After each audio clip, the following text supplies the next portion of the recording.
Bonjour, bienvenue dans cette partie du projet. Dans cette partie, nous allons réaliser la structure de la partie contact. Alors, dans un premier temps, on va regarder déjà ce que nous avons à faire. Donc, voici le formulaire. On voit que sur la première ligne, nous avons deux champs de saisie, nom et prénom. Sur le deuxième, nous avons un champ, troisième un champ et quatrième un champ. Alors, on va essayer de réduire un peu la taille. Et là, lorsqu'on est sur tablette, les dispositions sont maintenues jusqu'à ce que lorsqu'on est sur téléphone mobile, on voit toujours que les dispositions sont maintenues. Donc, nous allons tenir compte de ça dans notre structuration. Alors, nous allons commencer très vite dans le code source ici. Donc, nous avons déjà créé le conteneur et puis le titre. Maintenant, nous allons afficher le message que nous avons en dessous du formulaire. Donc, nous allons mettre merci. Merci de me laisser votre message. Votre message. Alors, une fois que ça c'est fait, nous allons créer notre formulaire. Voilà.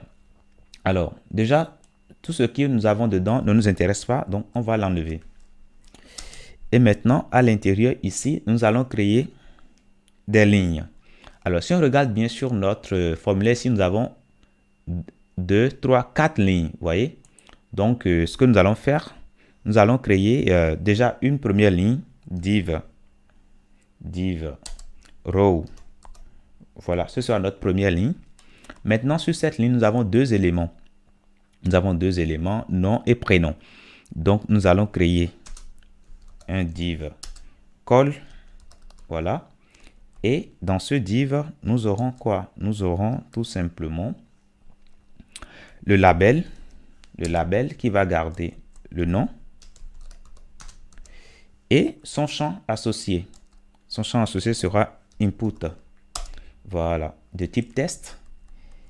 Et puis, voilà. Maintenant, nous aurons ça deux fois.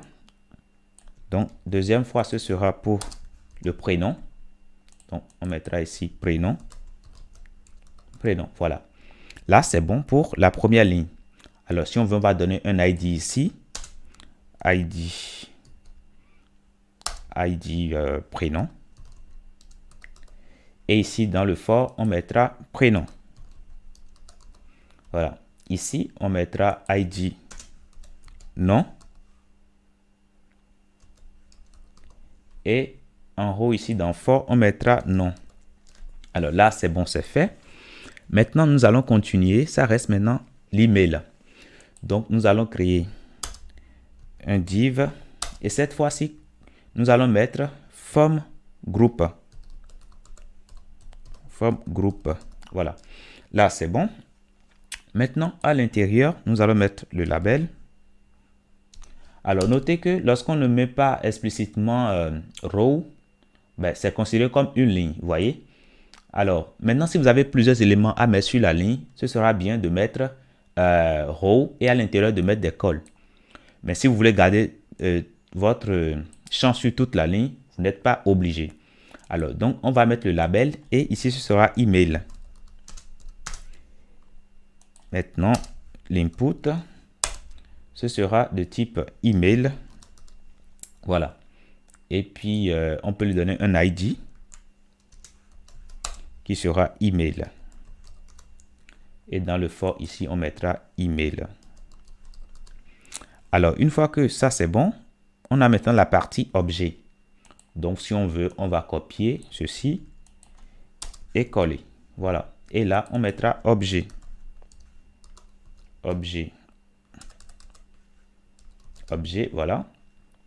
Et ici aussi, on mettra objet. Alors, ce n'est pas uniquement là, là et là aussi. Donc, objet, voilà. Et une fois que ça c'est fait, le type ici, ce sera test. Voilà, là, c'est bon. Maintenant, nous allons continuer. Ça nous reste maintenant le message. Le message, donc, si on veut, on va copier ceci et coller. Et ici, ben, ce sera message. Alors, on va double-cliquer ici et là aussi. Message. Voilà. Là, c'est bon. Ici, on va mettre grand thème.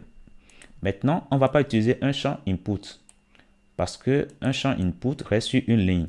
Alors qu'on veut, on veut rester quand même sur plusieurs lignes. Donc, on va mettre test area. Test area. Et par défaut, ça nous met 8 lignes et puis 80 colonnes. Nous allons préférer prendre 4 lignes. Hein. Ce sera largement suffisant pour nous. Alors, une fois que ça c'est fait, nous allons continuer par créer un bouton. Le bouton envoyer. Donc, nous allons créer le bouton avec l'élément button. Voilà. Et le texte qui sera sur le bouton sera envoyé. Envoyer.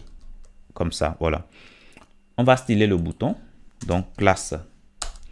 La classe sera btn pour bouton, btn lg pour que ça soit grand, btn success pour la couleur. Là, c'est bon. Alors, déjà ici, on peut actualiser et voir. Vous voyez, c'est pas joli, hein? C'est pas du tout joli parce que nous n'avons pas stylé le formulaire. Alors, nous irons styler tout ceci et revenir voir ce que ça va nous donner comme affichage. Alors, le formulaire doit prendre une classe. Les inputs doivent prendre une classe qui sera form control. Form control. Form control, voilà. Et puis, on va copier ceci. On copie et on va le mettre partout. Là, là aussi, et puis là aussi, et dans le test area aussi. On colle, on enregistre, et lorsque nous allons actualiser ici, et voilà, tout se passe correctement, vous voyez. Et voilà, on est quand même proche hein, de ce que nous avons ici. Alors, c'est envoyer et non envoter. Donc, on va corriger ça très vite. Envoyer. Là, c'est bon, on enregistre. Alors, donc du coup, là, on est déjà quand même proche. Hein, donc, ce qui nous reste maintenant, ce sera de centrer ceci. Nous allons le faire. Et par contre, ça reste aussi l'icône là à gérer. L'icône là aussi à gérer.